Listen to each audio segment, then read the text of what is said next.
शेतकऱ्यांचं अतोनात नुकसान झालेलं असताना येणाऱ्या दसरा मेळाव्यावरून राजकारणही रंगतंय। नेमकं काय घडतंय चला पाहूयात।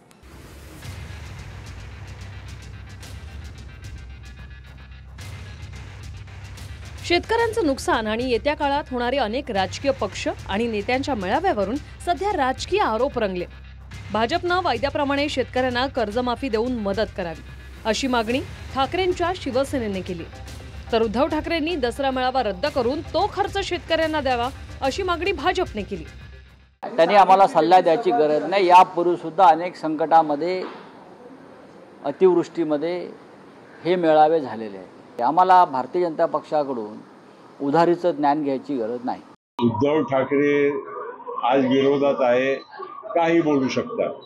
ते जेव्हा मुख्यमंत्री होते तेव्हाही अनेक नैसर्गिक काही घटना घडल्या, त्यावेळीच त्यांनी किती मदतीचे हात समोर केलं ते आपल्याला माहीत आहे। आणि नक्कीच आमच्या सरकार हे 100% लोकांना दिलासा दिल्याशिवाय राहणार नाही। पहिल्याच कॅबिनेटमध्ये मुख्यमंत्र्यांनी कर्जमाफी केली ना।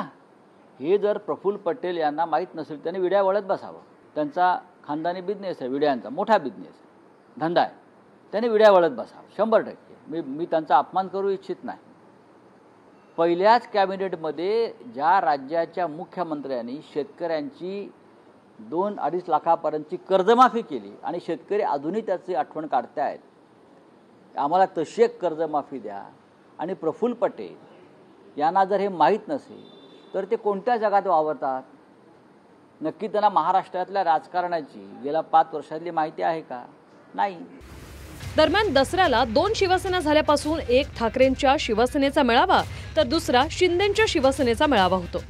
मराठवाड्यात पंकजा मुंडे आणि नारायणगडावर मनोज जरांगे यांचाही मेळावा होणार आहे, पण मराठवाड्यातील दोन्ही मेळावे साध्या पद्धतीने होतील असं सांगण्यात आलंय। Bureau report TV9 Marathi.